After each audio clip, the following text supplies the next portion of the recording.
Last year at round 1 of the GNC Nationals from Glen Helen, we got our first opportunity to ride Suzuki's all-new LTR 450 and came away impressed with just how race-ready the machine was right out of the box. The machine was so competitive, in fact, the test rider Brent Mansell won the Plus 25 class on a nearly bone-stock machine. It didn't take long before Phoenix-based Arizona's Lone Star Racing had begun to develop the LTR 450 with pro racer Jason Luber. Knowing that pros and amateurs alike would be looking for ways to improve the machine, we took our long-term LTR 450 test unit to Lone Star Racing and asked them to add anything that they felt would make the LTR 450 a more competitive racer.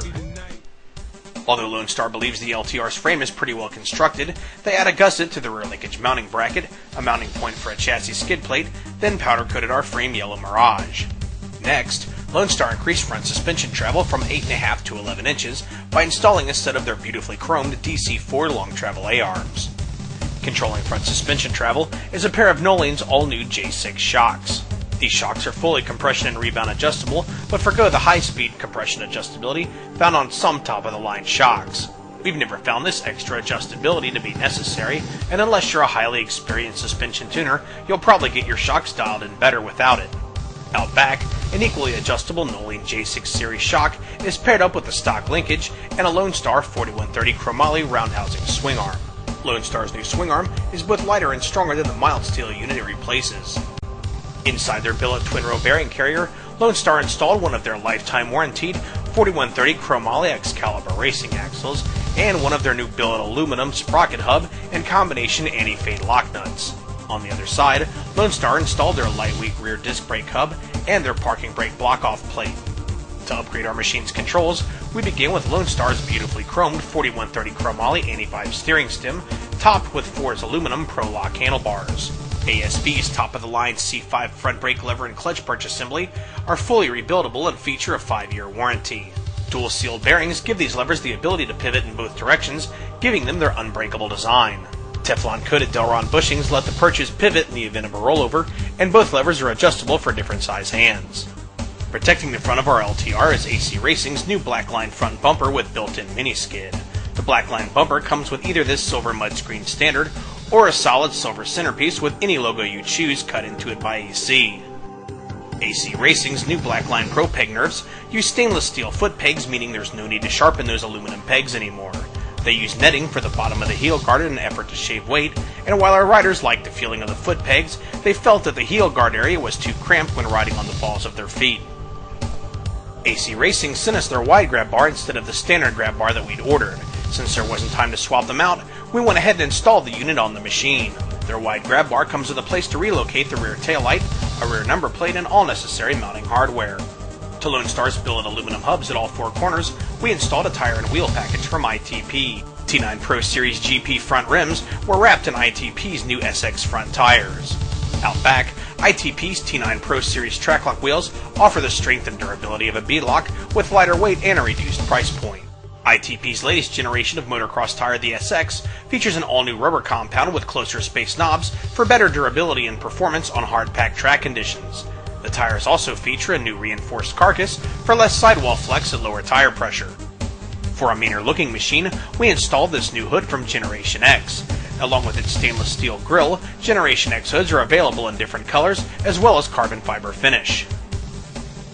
For a more stylish profile, we installed this black and yellow graphics kit and seat cover from Lone Star Racing. The seat cover features a grippier surface for better control.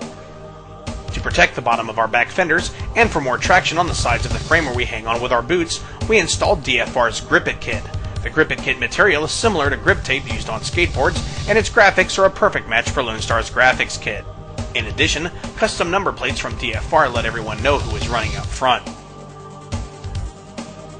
To make sure that our QuadRacer had the power to put its fully modified chassis and suspension to the test, we installed a complete RS5 stainless steel exhaust system from Yoshimura along with their Cherry Bomb. Although Yoshi's capable of extracting even more power out of the LTR, we thought at around 50 horsepower that would be sufficient.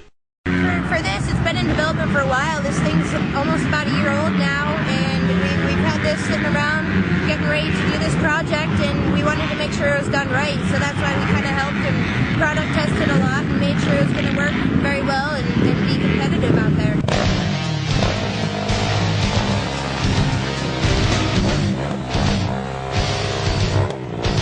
right, Rudy, what are you doing here?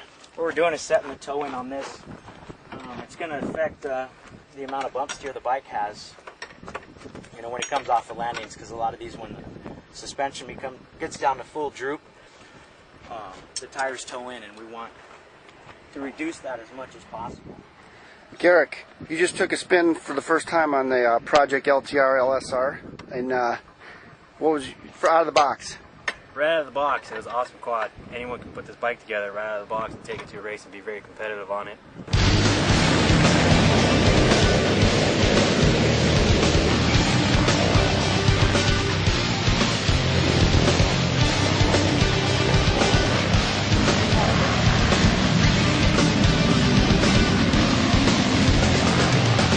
Your role in this project is pretty limited. What is DFR's role in this Project LTR? Well, mainly just to come out and, you know, I guess somewhat of an overall product evaluation, you know, see kind of how it compares up to others. You know, we always got in the back of our head, you know, we know how the Hondas run, we know how the Yamahas run, and we're kind of looking at this thing as the new guy in town and seeing how it stacks up against everything else. And so far, the thing's just really proving itself.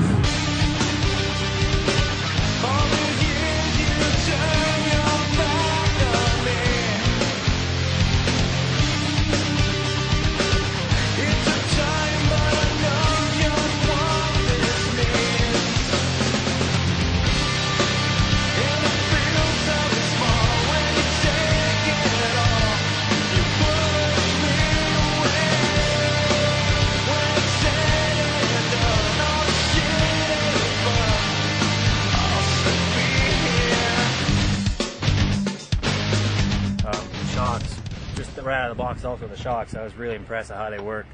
The no-lean shocks really took up the real sharp edges. And did you ever ride a quad with no-leans? This is the first time. I've usually ridden PEPs and Axis, and these are right there with them, if not just as good. So, have you ever rode a quad with no-leans shocks? No, I never have. I've only seen a couple people with them. So, and I'm pretty impressed just for a shock that just went out there and riding and not doing anything to them.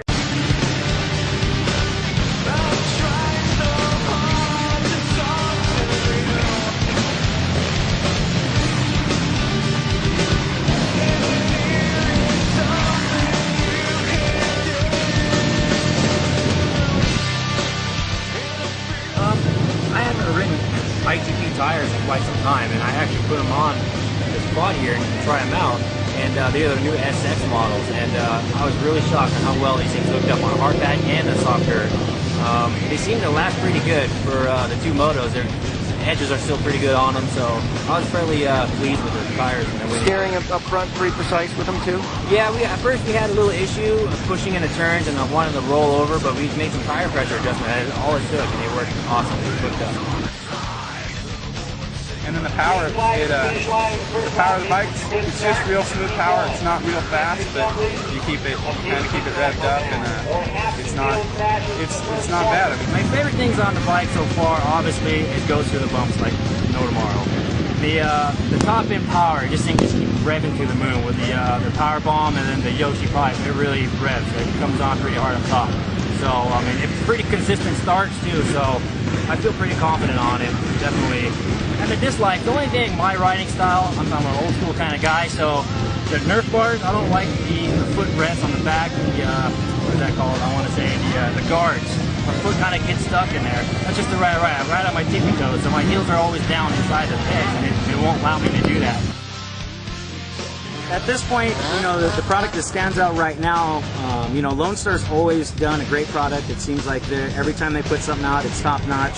Works well, so there's not a ton of surprises there. I'm definitely surprised with these no-lean shocks. You know, like I said, it's pretty uncommon to get something right out of the box, throw it on, and it actually worked really well. What are the warranties on the components here? Lone Star's policy. A lot of our stuff is a year manufacturer defect warranty. ARMs and Axis have a lifetime warranty. So as long as you keep your purchases, you get them replaced. If you ram into a tree, you get a new set of AR or a new side of ARMs, whatever got bent. Is anybody else doing that? Is that unheard of? I don't know who else is doing it. It's something that we're pretty proud of. We want to stand 110% by our product, and we believe in it. And if there's ever a problem, we're more than happy to help people with it.